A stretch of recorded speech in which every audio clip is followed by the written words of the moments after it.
All right, I would like to call this meeting to order. This is a Manitou Springs City Council work session.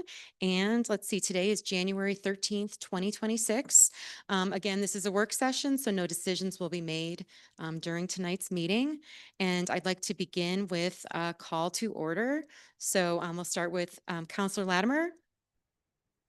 Present. All right, Counselor Storm, Present. Counselor Nate. Present. He requested that. Counselor Wolf. Here. All right, and then John Shada is not here at the moment, so we'll see if he arrives later. I have not heard anything. Has anyone heard anything? Okay. Mayor Pro Tem Chandler? Present. All right, excellent, and I'm here. So with that, we will dive into the first discussion item. This item is a proposed ordinance to implement cost recovery for emergency and non-emergency services provided by the Manitou Springs Fire Department. And I just want to mention that we did have a number of questions, and I appreciate that everyone brought those questions, or many of you brought questions forward in advance of tonight's meeting so that they could be incorporated into the presentation. So I do appreciate that. I know this must be the first work session of the year.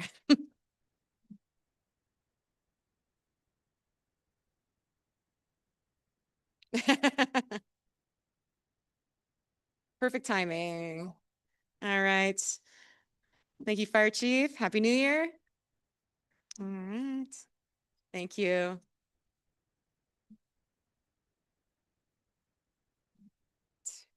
And I've already introduced your agenda item, so. Very good. You Thank can you. jump right in. So if you read the agenda, Randy Perkins had done some legwork and found that this was an opportunity that we might be able to tap into to be able to get some additional funding for the city for services that we presently provide. We've been doing this extrication and hazmat on traffic accidents. Our distance that we go is all the way up to Waldo Canyon, all the way down to Ridge, and then everything within the city of Manitou Springs.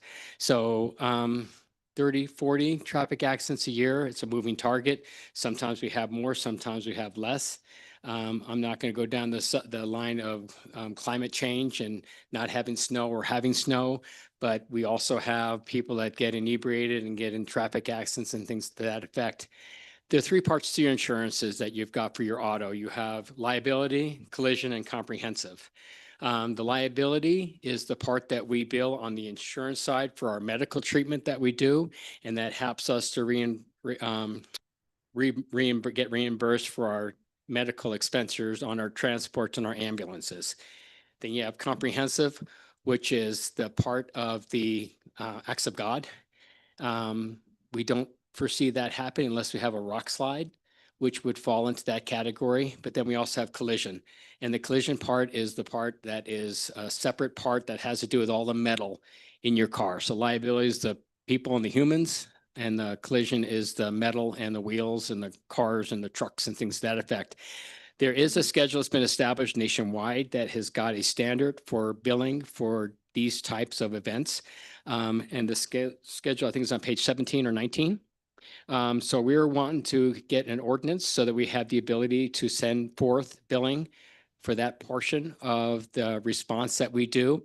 Our billing company that we have presently in force, so it won't have any taxing on Becca's forces of finance. It'll just be independent of that altogether, except for when the checks come in. There is a portion that does the medical liability insurance presently, and then this would be another desk over or 3 desks over, same company, different discipline. And some of that discipline has to do with the nuances of it. Like when we do an ALS workup, advanced life support workup, it's got certain criteria that makes it generate a bill for a higher degree of care and supervision. And then we have the other group of people that does the collision part of it that has to do with understanding about the hazmat, how much our hazmat pads cost, which is an absorbent piece of material that's kind of got a brain in it. So if we put it into a puddle of water, it won't absorb it. But if we put it into a puddle with gasoline and or oil, it absorbs that.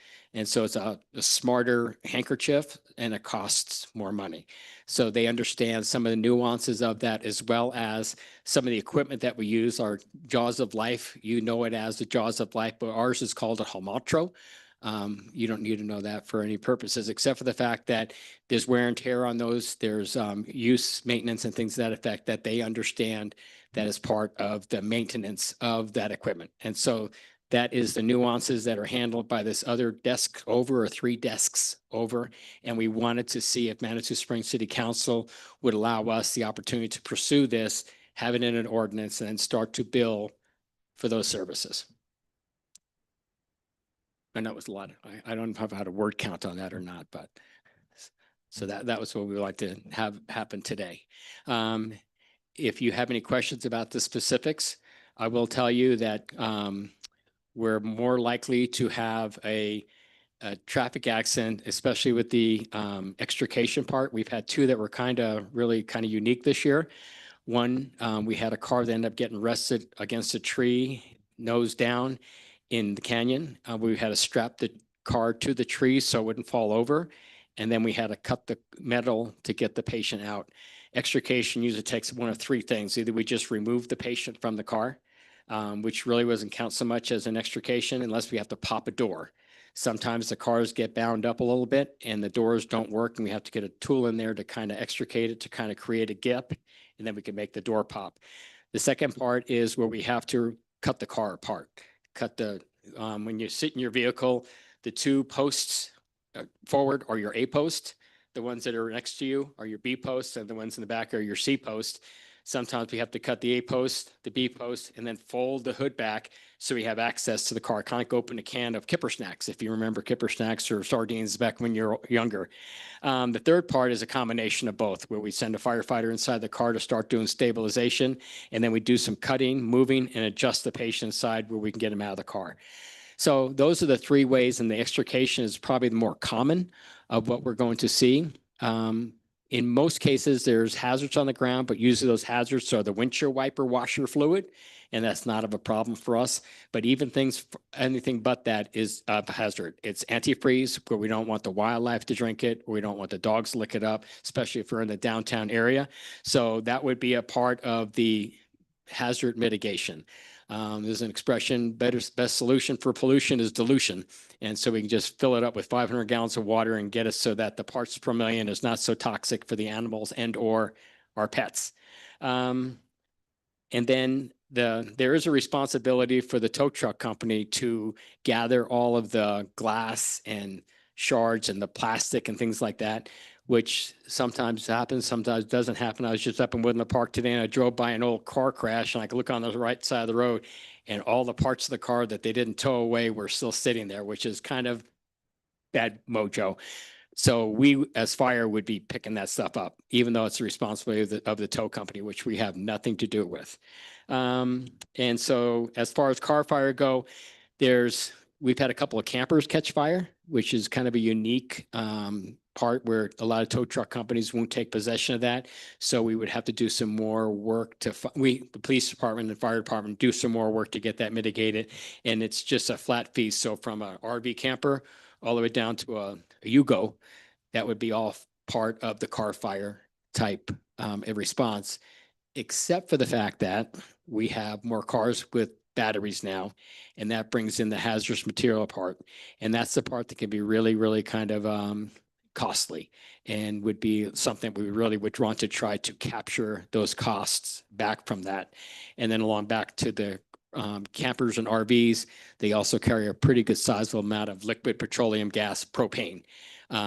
So that would be a hazardous material. So sometimes the accident would generate 2 or 3 different topics within the same incident for us to try to move for mitigation. I hope that's the ordinance that we're talking about today, right? I believe we probably do have a few questions. I don't know, you want to start off? Thank you, Pro Tem Chandler. Thank you for coming tonight, Chief. So historically, has the city not been billing to recapture these funds? That's very insightful of you, Fire Liaison. Yes, that is true. We have not been. I don't know how long this has been available.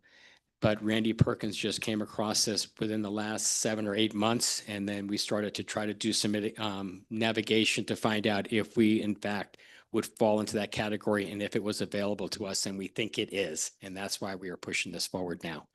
And secondly, and I don't expect you can give me a very broad guesstimate if you want, but do you have any idea of how much you might recapture with, it looks like around 78% of the, of, or in the neighborhood would come back to us, and then the rest would be, collection fees to the company, correct? So That do is you have any accurate. idea? How many of I- these rescues you do?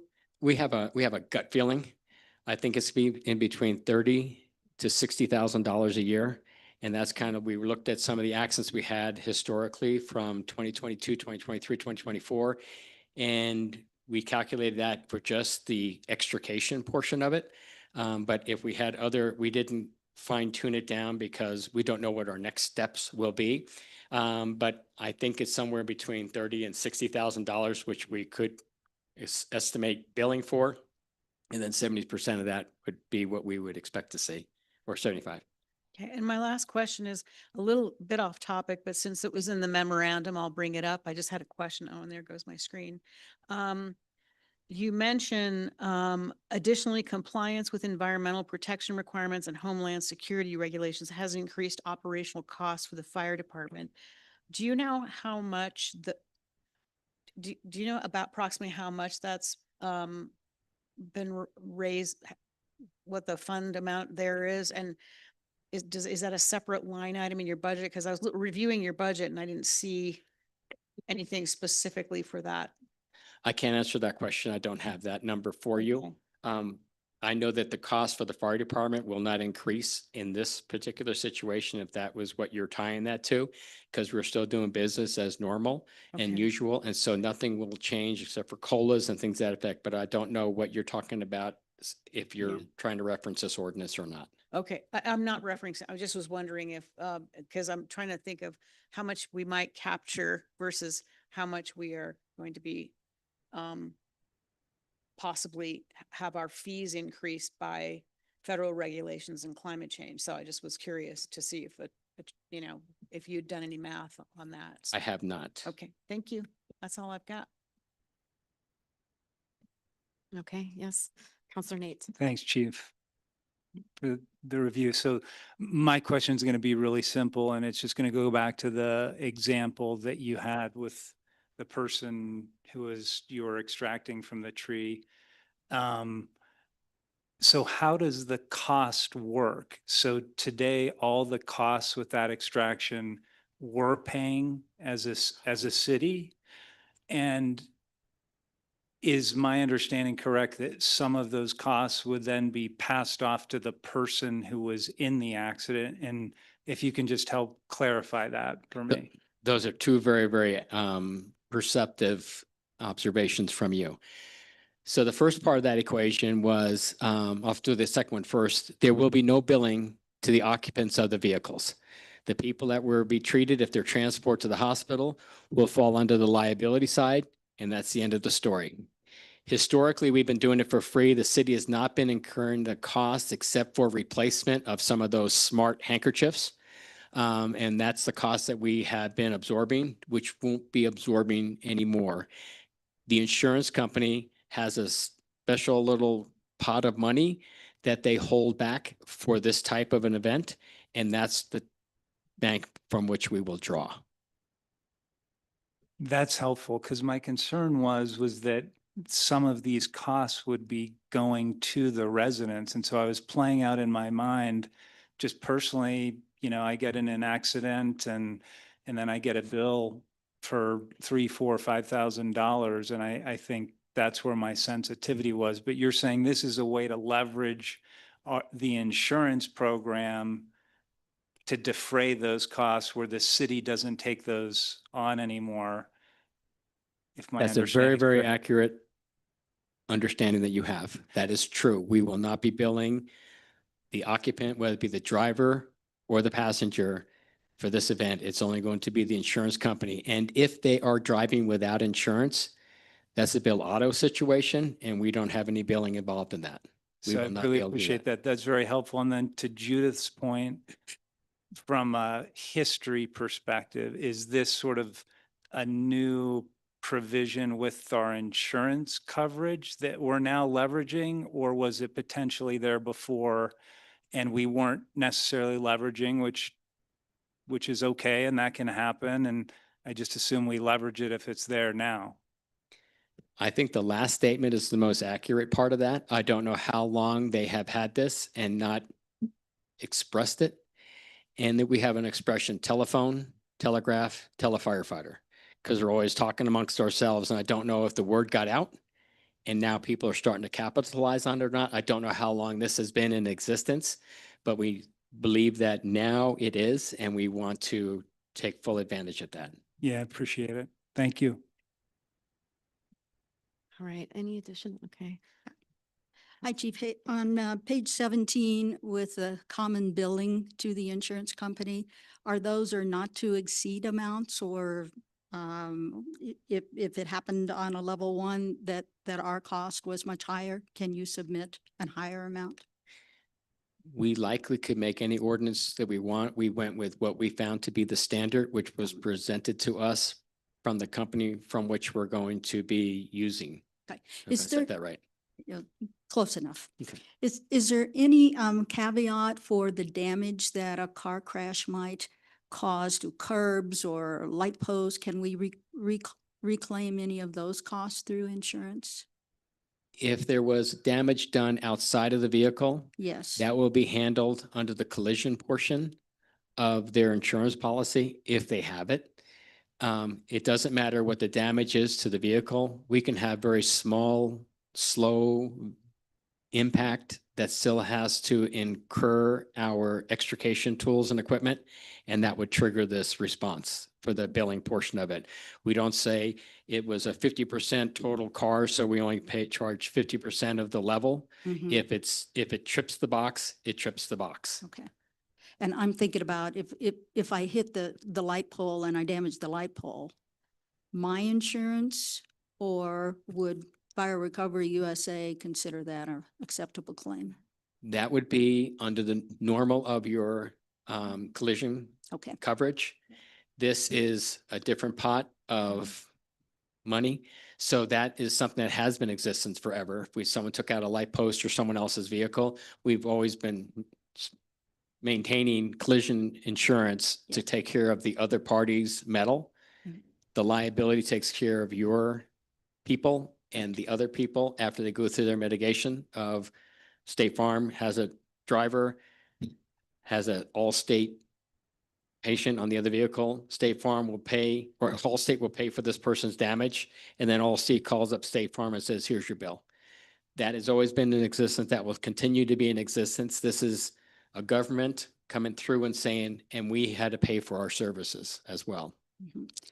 And then one other, do you already have a relationship with Fire Recovery USA? We do. We've been using them for 2.5 years with our ambulance service. It's the same umbrella, but there's the liability with the medical, and now there'll be the collision with the fire reporting. Okay, thank you. Go ahead. Hi. A few things. So we're talking about automobiles, our vehicles. If I've had a number of residents over the years suggest that we should recoup some money when the fire department has to go out and rescue people on the incline. It sounds like this wouldn't pertain to that. Am I correct? That is correct. This is only for auto carrier insurance. Okay. The issues that we have on the incline, we kind of have a trade-off with Colorado Springs. There's things that they help us with, like aerial truck coverage. And so when we respond to the incline to take care of a patient that's on city property, Colorado Springs city property, it's kind of a handshake back and forth. So we don't bill for the incline services, nor does El Paso County Search and Rescue. They go and they'll respond with us, and they'll do the Stokes litter, and they'll strap them down and do a running blade and pull them off the mountain.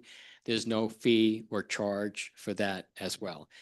If the patient's damaged and we do care, there won't be any call or any bill for service unless we put them in the back of our ambulance and transport them to the hospital. So if they refuse when we get to the bottom of the hill and they go in their own personally owned vehicle, there won't be a bill generated for that. We don't presently bill for refusals or care that's not transported. We strictly bill for the transport part of the ambulance. Okay. And typically it's difficult to get insurance companies to pay what they're supposed to pay. They'll say they didn't get the records, and then you send the records certified mail, and you have a signature that they received it, and they still say they didn't get the records, and it can be very time consuming. Is this something that the staff in the fire department are going to take on, or would that be subbed out as part of the collection company's efforts, or how do you anticipate that going? It will mirror our present liability billing that we have for our patients that we transport. So back off the transport, if we go to a traffic accident, we extricate someone from a vehicle, they're fine, they were just entrapped, then they would only be billed for the entrapment part of it. We would not be billing them for the ambulance part of it. And so the same thing applies. So if we do transport by ambulance, there'll be a bill that will be generated that will go to their insurance company. If it's a traffic accident, it'll go to State Farm or Allstate. If it's a heart attack, it'll go to their HMO, Blue Cross Blue Shield, or whomever. If they don't, if they have Medicare, Medicaid, then that will happen. After that's done, then it goes automatically to collection. That's all done outside of the Manitou Springs city government.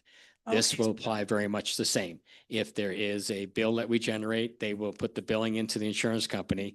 If they don't pay, then they will have discussions with the insurance billing, not the patients or the occupants of the vehicle. So your staff generates the initial bill? Yes, by our patient care report or incident report, will generate a box that will be checked as to what degree of actions the firefighters took on that particular situation. And that will automatically be generated and populated to the billing company 3 desks over from the ambulance liability. It'll be seamless for us. Thank you. Quick question. Okay. Counselor Storm. So I'd sent ahead some, just the only question I had was when I looked up the management, the invoice management company, it wasn't really well reviewed from a consumer perspective. It was well reviewed from fire departments. They loved it. But on the BBB site, 1, it wasn't BBB rated, and 2, it wasn't, it was under a 2 for feedback. Have you had any problems with feedback from people we're sending bills to from the ambulance companies complaining about how their claim is being handled? I mean, it's just something we should be aware of if there's blowback from this Fire Recovery USA. We have had a few people have challenged the bill for the ambulance service. And sometimes that just took a conversation with me or one of the other firefighters to understand why it is what it was.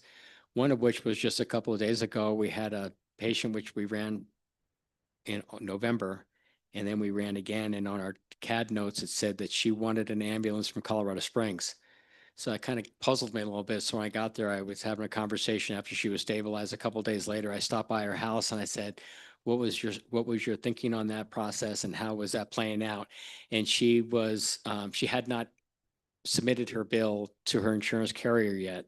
So she thought that she was going to have a $2,000 bill for which she would be responsible. Then when we let her know that the ambulance from Colorado Springs would have been the same cost, I think she thought she was kind of like price shopping. Which is great. I do it all the time on eBay. But I think that she had a misunderstanding of how ambulance services worked countywide, statewide, even nationwide. So we've had a few people had some discussions in that regard. We've had some opportunities for us to have some conversation with them to let them know how we established our billing schedule and how that is projected to our budget, to project it to our care costs. But that's very, very rare. And we normally don't even see it when it gets through their insurance company, and the extra part of it gets billed to the individual. And if they don't pay that, that goes through a collection part, which is a second step of our normal billing. This will be very much the same. We did not do a lot of investigation as to finding different companies to do the fire billing portion of it, because this was kind of a handshake. We've been working with them for 2.5 years, and we have found them to be pretty responsive. Yeah, that seemed Um, to be the feedback. Yeah, we meet with The them fire department like loves them. 3 times a year, 4 times a year. We kind of talk about some of our hiccups. They kind of present some different things that we could do to be more efficient for both us and for them. And so it's been they've been very responsive. So when they said they had this other desk, two cubicles over, we're like, we'll give it a try. We'll give this a work. So I don't know who would have given them bad responses. It would almost have to come from the insurance companies. And that's their money, so I'm sure they have a little bit of a different filter for it than we would. It was also their collections, Okay, the feedback, but okay, so as far as the collections go, the collections here should be staying within the realm of them talking with their auto carrier insurance. It should not ever touch the patients or the occupants or the drivers or the passengers. okay, so we'll just be aware of it. Thank you. Thank you. Thank you. Yes, great question. Okay. Any additional questions? All right. And then this will be coming forward at our next regular meeting. And so again, we'll have an opportunity for additional questions, but no additional questions? Oh, okay. Sounds good. All right. And again, giving you a heads up is always a good idea too. So, all right. Thank you so much for your time. I appreciate it. So next up,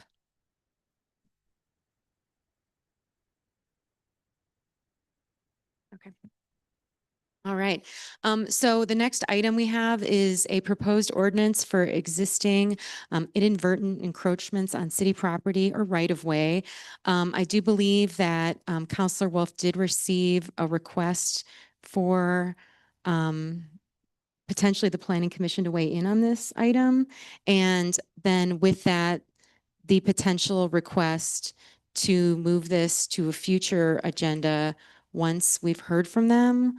But also, there's the opportunity for us to receive a presentation from Fred today, and then with the caveat that we wouldn't then vote or move forward with this until we've heard from the Planning Commission. So we have a number of options on the table today. Well, I guess 2. So I don't know if we are interested in postponing this or if we'd like to hear the presentation and then wait to actually move forward with a vote once we have more information. And so I don't know if we want to go around the room on that one. So Julie, since you brought this to me, do you have a preference one way or another? Oh, well, since we have Fred here today, I'd love to hear his presentation. Okay. Counselor Latimer, Same here. same, Nate, thumbs up, fantastic, same. Proceed. Okay. And then I guess we do believe we have enough information and we don't need to hear from the Planning Commission, we can certainly have that conversation as well, but I'm assuming that we do. So, but we can have that conversation. We'll point out there's 2 planning commission people here. Excellent. Well, technically no, but yes, but you probably have an opinion. All right. All right. Take it away. Thank you. Okay, thank you very much, Mayor. For the record, Fred Rollenhagen, Planning Director.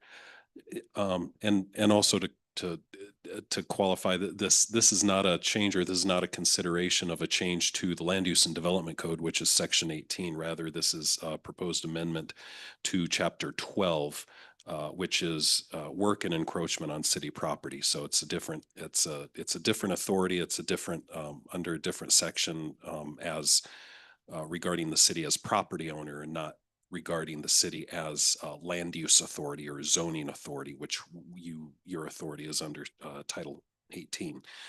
But the purpose of this ordinance is basically to identify a method in the code, in the municipal code, for the city to consider and continue to allow encroachments on city right of way or city property.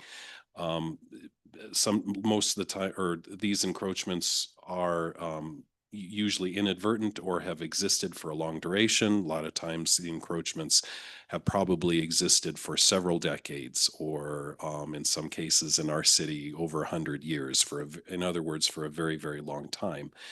Um, and if you look at the definition that is proposed on the first page of the exhibit, the definition is proposed to be an encroachment into public property that exists due to an inadvertent and unintentional act of the current or prior property owner. So yeah, these encroachments, number one, have been here for a long time. They're inadvertent. They are usually not causing any direct issues or direct impacts. In a lot of cases, as we have learned over the last year, it's a lot of times regarding a property sale, where the sale of the property is happening in either a mortgage company or a lender, mortgage company or a title company is requiring an easement or requiring an authorization for the encroachment to exist to assure a clean title or assure clean permission for the property owner to use that encroachment. So as if you recall, this came up to us over the last year at on Palisade, 122 Palisade, where there was a physical encroachment onto city property. In this case, it was a park. And in this case, the property owner had requested an easement in order to continue the use of that property. So most of the time, these encroachments are not going to be, it's not going to be a proposal from the city's perspective, from the city. It's going to be a proposal or a request from the property owner to get that permission. Let's see, city, yes, easement under section 12. I already said that. And so if you recall, like I said, the owners requested an easement, which as a conveyance of a property right needs council approval. So this is wanted to speak a little bit on the difference in the types of agreements that could be requested. And this is in the draft. In most cases, staff anticipates that we can get this resolved through what we call an encroachment agreement. That's an agreement that can be signed and authorized by the city administrator. And it's just that, it's an agreement. In that agreement, it allows the city to require the removal of that encroachment if we believe that it needs to be removed at any time in the future. When city council would get involved is when an easement is being requested, and an easement is a form of property right, and it's more permanent. And so that's when we need city council approval. And also, as I said before, if there is a mortgage company or a title company involved, they may require or request an easement to assure that property right. So 122 Palisade did that, as well as, if you recall, the telecommunications facility on the north side of Highway 24 also requested an easement to assure property ownership for that telecommunications facility. So if you look on page 11 of the draft attachment, it proposes a procedure to evaluate the encroachment or to evaluate the request, and it includes the requirement of an application. It identifies a list of review considerations for us to consider, and also gives us the ability to require compensation. It requires us to require compensation for fair market value. It allows us to collect application fees, and it allows us to collect consultant fees or third-party consultant fees if we need an appraiser to look at the request, or a surveyor or an engineer.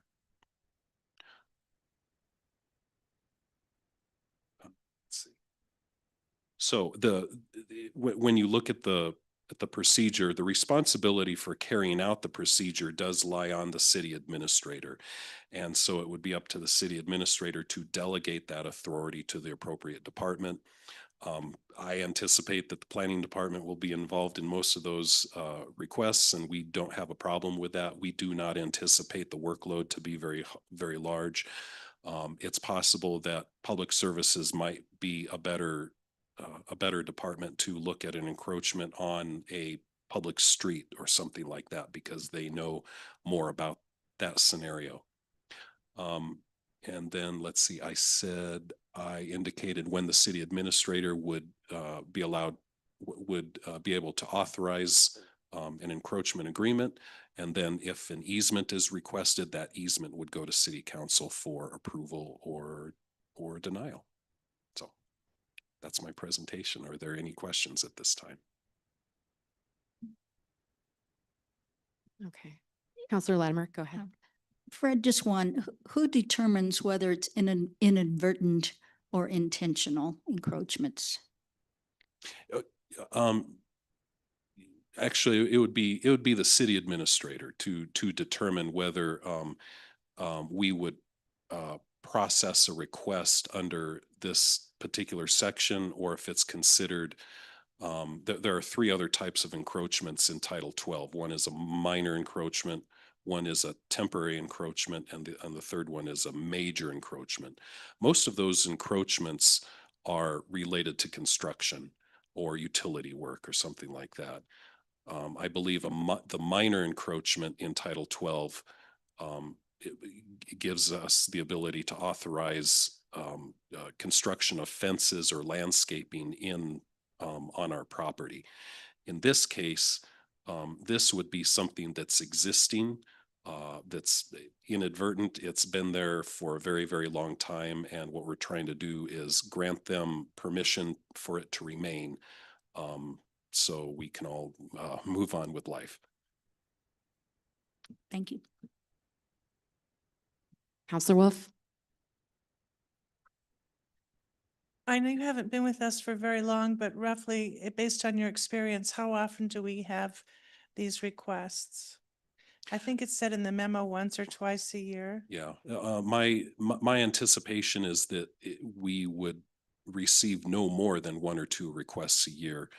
It occurs to me, or it appears to me, that this last year was kind of an anomaly where we had two requests. I don't think we've received many requests previously to resolve these types of issues. And Mayor, is this appropriate time to express my concerns, or should I wait till first reading? I would express them this evening.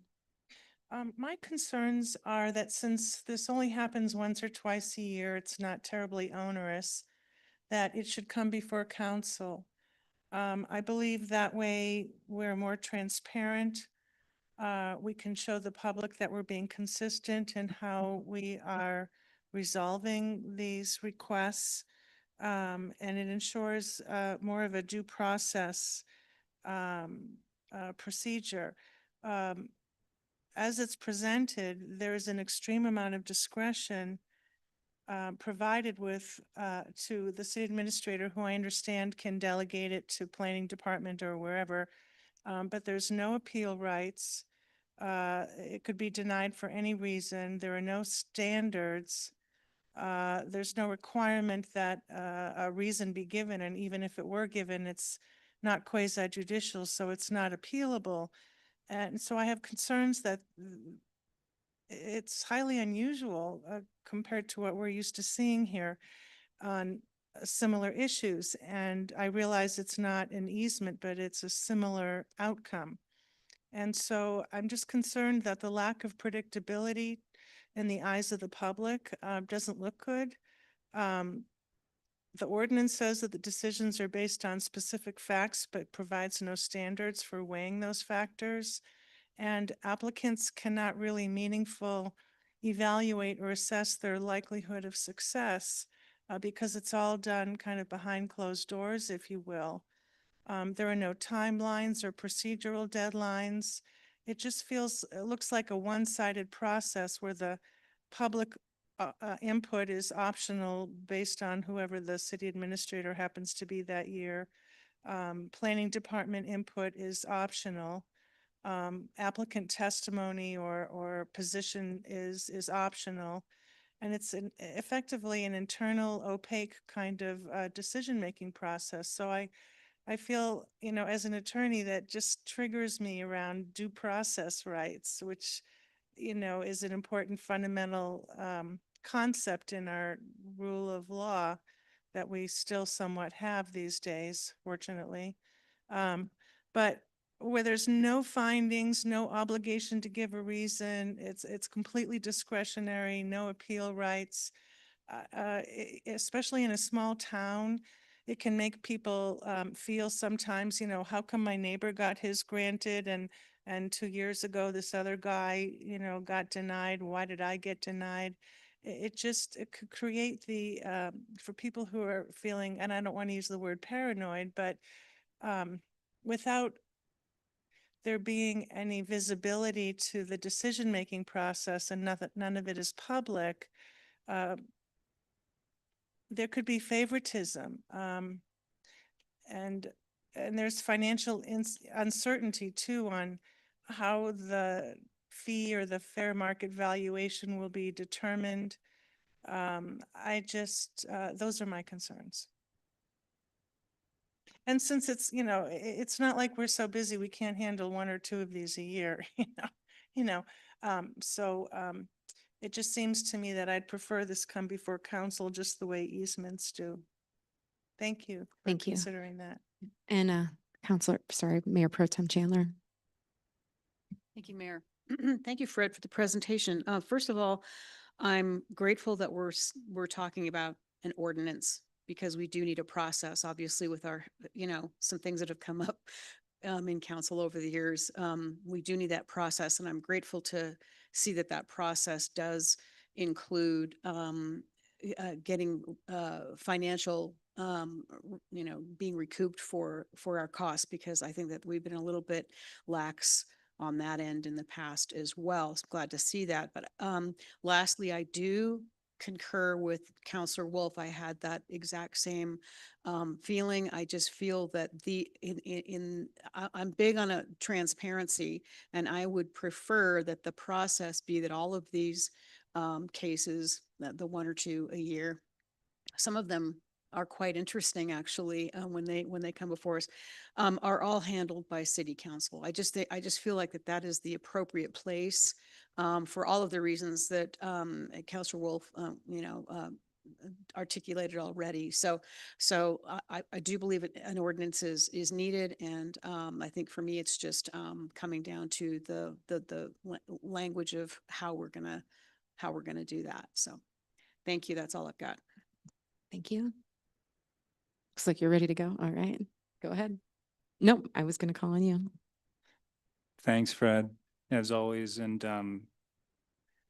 I just wanted to clarify, because Councillor Wolf raised some very, very good points, that the property right piece, the compensation piece, those are specific to easements. Those would always flow through City Council. On the encroachment side, would there be occasion where there would be some kind of compensation related to an encroachment?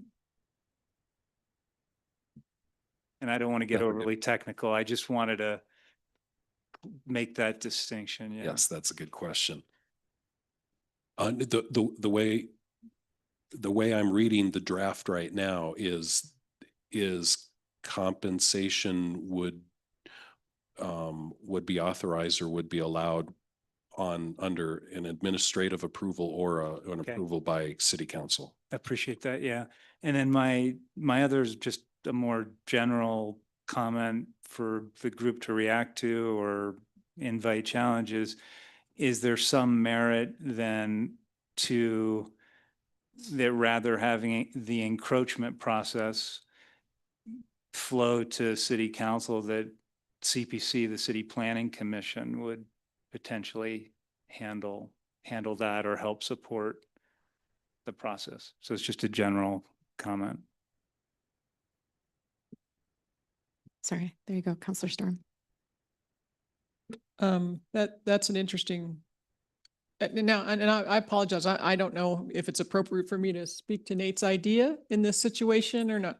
Okay, so I think that's an interesting concept, and maybe there's a marriage in that idea where there is the ordinance can stand, but with an appeal process goes to city council. So for the minor things that, don't really need to be seen by city council, it can flow through, but if if it's needs to escalate, it can, and there's an appeal process built into it. It's just an idea. I could go either way. Okay, Counselor Latimer, I think, and then Counselor Wolf. I have, I like, I'm glad to hear the approach that we want transparency in all things. There are a number of things that the Planning Commission has authority to approve through administrative approval. And so I'm comfortable with this being one of them. I do like the addition of an appeal process, though. In the event somebody really feels like that this should go to a different group of people to hear. My only concern, that's a clever idea. What jumps out at me though is if I were an applicant and I went through the process, I wouldn't know if I should appeal it or not because I don't know how the other issues before me have been ruled upon. If other people are being charged $200 per square foot and I'm being charged $500 per square foot, there's no way for me to know that because there's no official record. It's all done behind closed doors. And so I prefer the transparency approach. But it's a clever idea. It's better than nothing. Or it's better than as is, I should say. But I'd rather all of this be transparent. And, in such a small town, it's not unusual for people to think that, oh, you own the trading post and you own this and that's why you're the one getting all these special treatments. And then the city says, no, we treat everyone the same, take our word for it. I'd rather it just be out in the open. It's not terribly onerous. There's no harm in making it transparent and open and public. There's nothing super personal or private about it. It's not like we're talking about someone's medical condition or something. So that's why I prefer it be public. But I appreciate the suggestion. Sorry, Pro Tem Chandler. Yeah, I also look at this from a workload standpoint, and that is, let's say that we have a case and we go with an appeals process in the ordinance, and then, someone appeals, and then it comes to council. I think that's just, in my personal opinion, while it's a unique idea, to me, it's just an extra step, right? We wouldn't necessarily have to have that appeal happen. And then that appeal could, I don't know, be possibly more lengthy than just bringing these 1 to 2 cases to council when they occur. They're rare. I mean, so, it's not like we're going to be overloaded here. So I'm still pretty convinced that I think for transparency and for our protection too, because good points were taken that, we can't really know how these decisions and transactions are taking place. So just in the interest of making sure that we have a level playing field for everyone, I just still think all these should come to council. Okay. Just as I'm just going to weigh in, I'm comfortable adding the appeal piece, and I'm also comfortable adding something that as soon as there is some kind of monetary involvement, if it's not just, your flower bed's there, we're just going to rearrange this thing. If there is going to be some exchange of money, I do believe then it should come to council. So those are kind of my two pieces there. So then again, to address your piece, we're tracking that, how much people are paying for property and how all of that works. Also, there's an appeal process, but then additionally, we can kind of support what we have before us today. So that's just my suggestion. I guess we can we need to probably sort of narrow this down to give Fred a little more direction. But let's see, does anyone want to start, or we can just go around? Okay, Counselor Storm.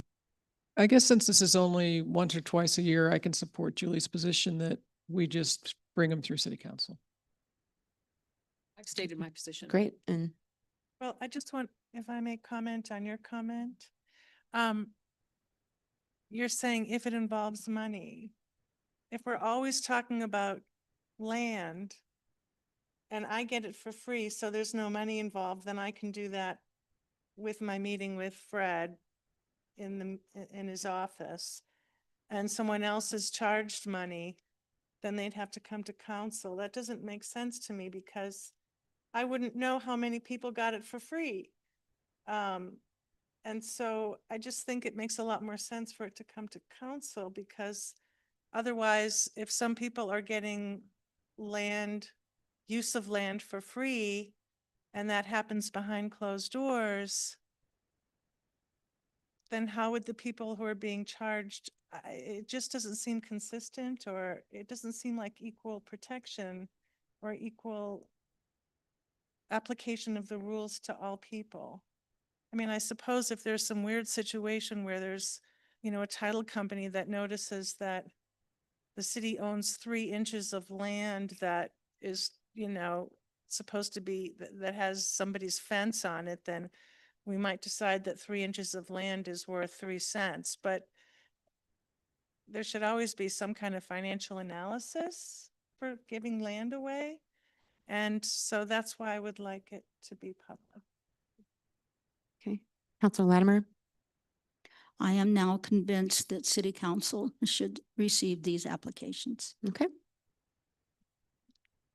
I respectfully have just a different view, and it's not because of the merits, and I appreciate it. My understanding is, but please, I invite challenges here.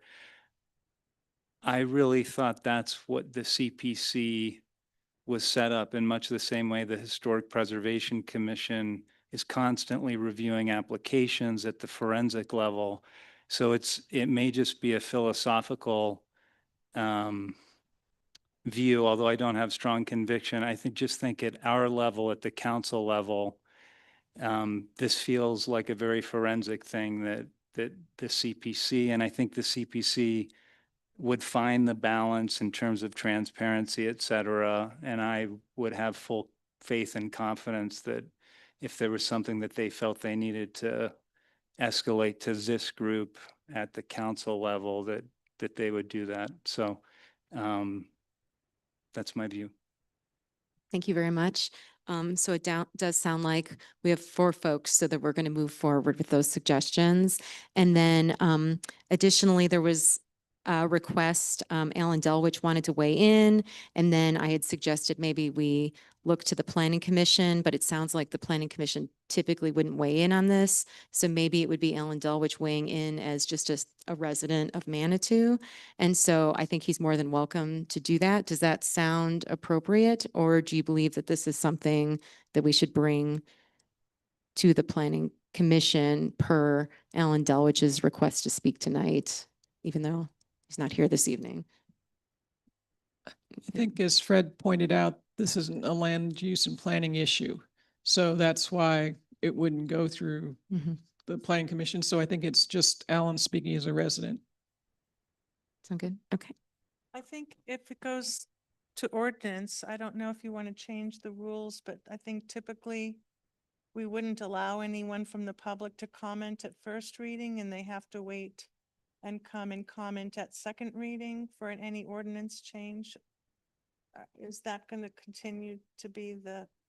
I think for the first and second reading, but I do think that we can engage public comment during a work session. But additionally, he can certainly email all of us tomorrow. I mean, there's nothing that prevents him from immediately giving us feedback. Well, if he chooses to appear in person rather than emailing, then it would be at second reading? At second reading. Mhm. Okay. I'll convey that to him, All right. since he called me about it today. Yeah, Thank but you. again, he can email us right away. He could, there's a variety of ways that he could reach out to us and share his opinion prior to that second reading. Okay, thank you. Thank you. All right, I think we're good. We're good. You have what you need? Yes, I do. Excellent. Thank you very much for your input. It looks like I've got one more. Item. I just point of clarification only, because I wasn't really paying attention when we went around the room. It's my understanding that we have a majority of interest in these issues coming before council. Is that correct? Just want to make sure that we're stating that for the record. Oh, yeah, that's a good. Yes, oh, thank you. Thank you. Yes. That's a good point, because are we going to ask for the ordinance to be revised to reflect that so we can vote on the actual language? Is that something that you are comfortable handling, Fred? Yeah, so the draft was prepared by our legal counsel, and I'll probably ask for help from our legal counsel Okay. to redraft it. So what I'm hearing is another work session is not necessary. We'll go ahead and get this redrafted based on the information that I received tonight, and we'll schedule a first reading when that is ready. And we can make additional changes if we need to at that time as well. So there'll be another opportunity to weigh in on the language. Yep. Excellent. Thank you. Thanks. May I make that same point of clarification for discussion C1, the ordinance? We didn't really, for the record, state that we, the majority of council wanted to move forward with the ordinance. Excellent. And Denise is nodding her head. So thank you very much. I appreciate that. All right, receive our council correspondence. Okay, so up next, does anyone have anything that they would like to bring to council? So I'm sorry, can educate me on what's this time of Sure. our meeting Sorry, for? council Just- correspondence. Yes, it is. It is very broad. So you have an opportunity to, you can mention an upcoming event. You can give an update as an advisory board liaison. You can bring forth potential agenda items.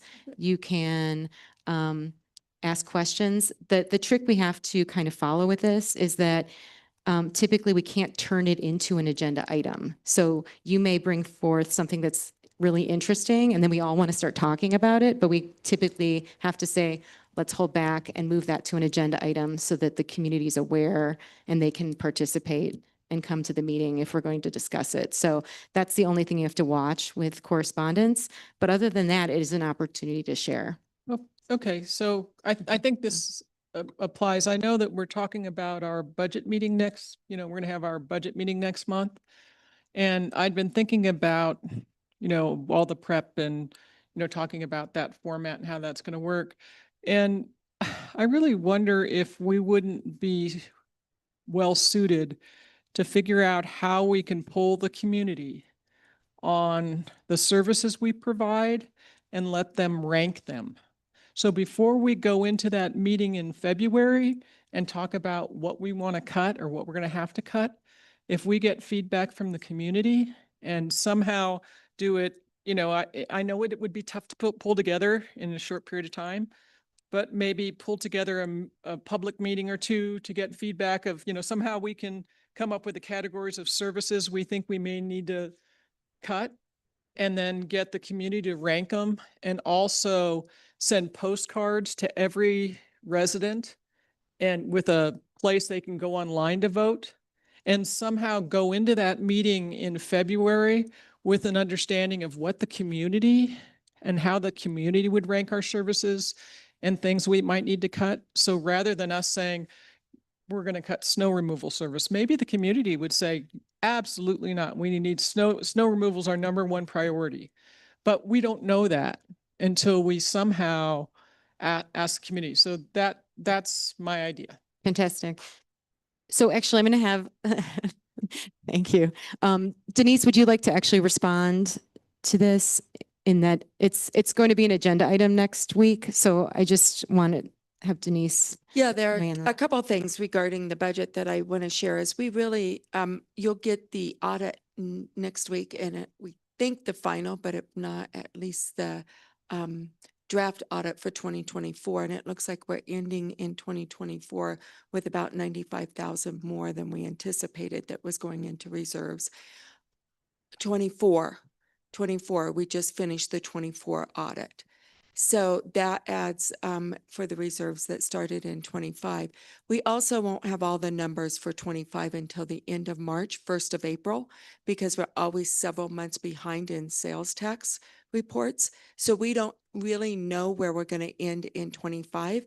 I believe we're going to end a little bit healthier than what we anticipated because staff truly did a lot of savings for the last 6 months and did not purchase things, et cetera. So I think we're going to end a little bit stronger than what we anticipated at the end of 25.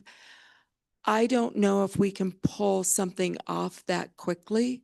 I think we would need several months to pull it off and really have some conversations and not just a survey. So if that's something that this council wanted to say is before we really have this conversation, when we need to wait till March, I believe now, I didn't realize that we wouldn't get those numbers until the end of March. But during that time to really have somebody come in and do this in a way that allows conversation and discussion and input as we move forward. May I ask you a question, segueing in that? I know this wouldn't provide all the information you might be wanting, but we do have 3 community surveys, the last one of which was pretty robust. And so we could cull some of this data from that and make some assumptions based on those 3 surveys if we want to take a look at that. So just that might provide us and just an outline of information. I guess I'd just be worried that we'd be making assumptions. And you really, and when we're telling people we're cutting their services, I really wouldn't want to look at something and assume something rather than being able to blatantly say, look, here's the services, you're choosing what we're cutting. I mean, I just think that survey is going to be an entirely different result probably. Yeah, so I think this is going to be a robust conversation next week. So definitely, I hope all of us come with ideas and opinions about how we would like to move forward with this budget conversation, as well as when we hold that budget conversation. So I'm really glad we're going to be talking about this right away next week so that we can all get on the same page and all get the information we need to make the decisions we need to make. So just, so thank you for bringing that up, and Appropriate use it of the was time. perfect. Yep. Mhm. Would you like to, you're good? Okay. So I think that's a great idea, Carrie, and I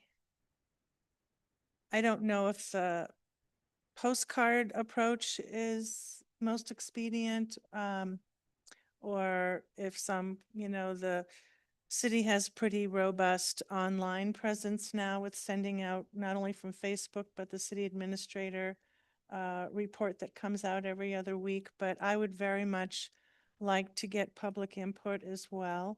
And if it means that we need to postpone the date that we're revisiting the budget, it sounds like there's more than one reason we may want to do that, since Denise just said we won't likely really know the year-end balance until the end of March. So I'm very interested and willing to postpone the budget meeting so that we can get public input. And then I'm open to also discussing next week further on if we should do that, and if so, how would we go about that?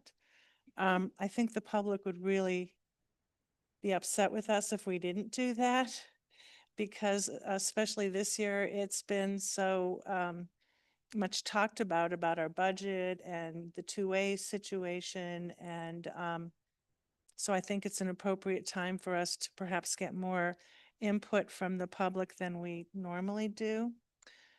Also, as another issue, I would like to have it on the agenda next week to be able, for us to be able to discuss what kind of policies we would like to have in place. If I feel funny, like always looking this way, and ignoring you guys, what policies we would have in place if the city is going to be taking over the parking lots from the Metro District, because we have a well-established RPP program already. Let's see if I can figure out the acronym, Residential Parking Program. We have that for lots of streets where people can park for free in front of their houses or on their street to the exclusion of anyone else. And I would like to look at a variation on a theme of that, where the residents in the Metro District would have parking opportunities that differ from the general public, since they have limited parking options. So I wanted that, I would like that to be on the agenda for next week. And I don't know if we need to vote on how many other people are interested in doing that or not. Natalie and I have been talking about it, and I would rather do this sooner rather than later.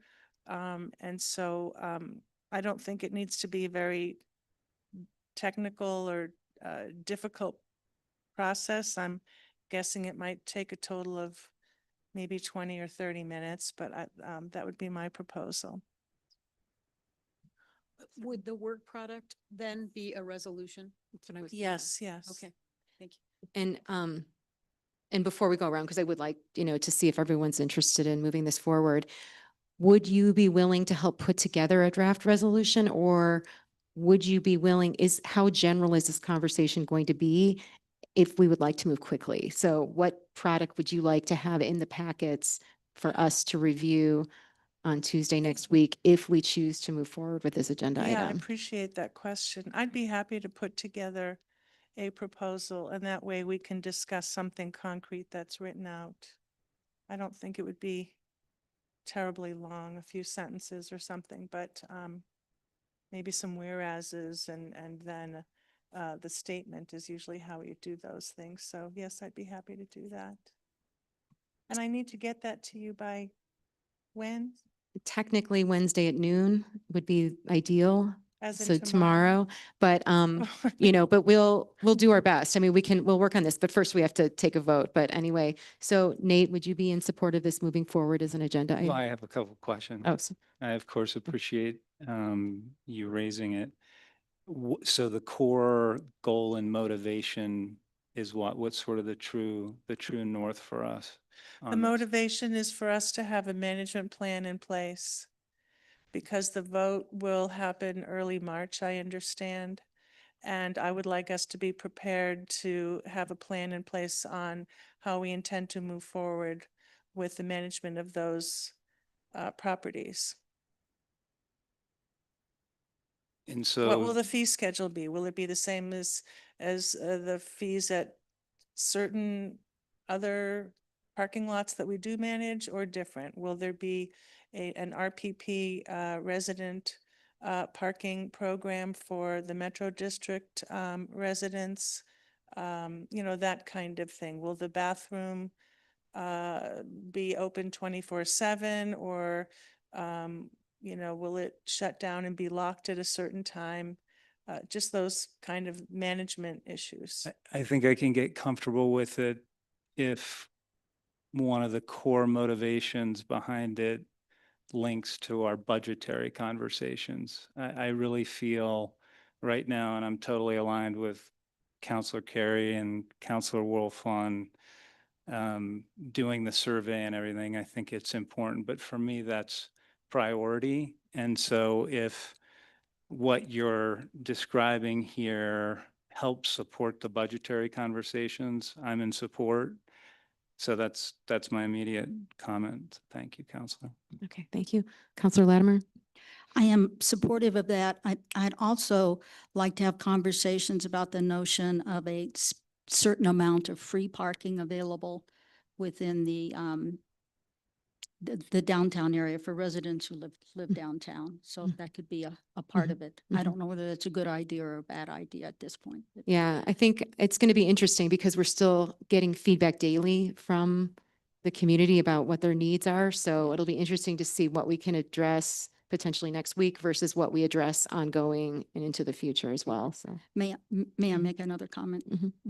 In regards to our discussion on budget next week, I would also like for us to spend some time on, before we go public, before we invite people to come in and have a conversation with us, that we know what our parameters are. Is it open to any idea, anytime, or do we have certain things that we say, due to these circumstances, we've decided we will not cut in this area, but we will invite conversation in other areas, just so we don't invite the public to give us their ideas and then say, oh, well, we weren't thinking that you might give us that idea, so we don't know what to do with that one. Okay, thank you. Also in regarding cost, if we are going to do something that has a cost item with it, if we could estimate what a survey would cost, what mail out postcards, if we're considering something like that. Okay. And obviously it's a short turnaround, so we'll do our best, but I think it's Yeah. going to be a great conversation on Tuesday. Okay. And Pro Tem Chandler, would you be in favor of moving this agenda item forward to next Yes. week? Okay. And same. Okay, excellent. All right. Thank you. We'll be moving forward with that. And we'll be working with you to see what we can get in the packets as quickly as possible so that we can get to the meat of the matter, says the vegetarian on Tuesday. And Gloria, do you have any items you'd like to share as part of correspondence? Okay. And Counselor Nate. One item, I think I've shared it with some folks, that the Pikes Peak Housing Network on February 26th is going to have their annual affordable housing symposium. So to the extent that piques your interest, I attended last year and I found it very valuable and time well spent. So February 26th, I believe it's 4 to 6. And there's a registration fee. So if you're interested, please let me know. I'm happy to share the invite and everything with you. I think it's right in Colorado Springs and they're hosting it at Phantom Brewery, okay, which I haven't. Phantom Brewery. Phantom Brewery. And Nate and I, because we're newbies, had this question. I was like, oh, that's great. That'd be interesting. But then how many of us can go? It's a great question. And Denise, can you help me with that? But I think Yep. typically if it's a public educational meeting, we'll just. go Yeah, ahead. You can- if more than 2 of you go, we just need to post it out front. Because the public could be invited as long as they're willing to pay too, right? Like we can That's have a right. whole bunch of us going to, we have educational conferences during the year. Municipal League puts on conferences and I think Denise publicizes that so that if anyone else wants to pay all that money, they can go too. But I think we're fine as long as it's made public that, and if we're not sure who's going to go or not, we can just have it be published anyway, that city councilors have been invited to this thing and they may or may not attend and you too can sign up, kind of thing. It'd be great to have the public be interested. Yeah, thanks for. Appreciate it. Yeah, absolutely. Thank you. Great question. Okay. And the city administrator's report. Yeah, I just want to do a shout out to all the staff who did the storm cleanup. As I've mentioned to several people, we're not doing the overtime that we used to due to budget reductions, but we still did a great job with the cleanup and people got it done and the hot spots were managed accordingly. But we just don't get out there quite as often and do the things with the budget reductions and the overtime. Excellent. Thank you. Yeah, there was a lot of snow, which was a relief, I think, too. So, and I got my mom to the airport. So there you go. All right. Anything else? Are we all set? All right. Excellent. Thank you. This meeting is adjourned.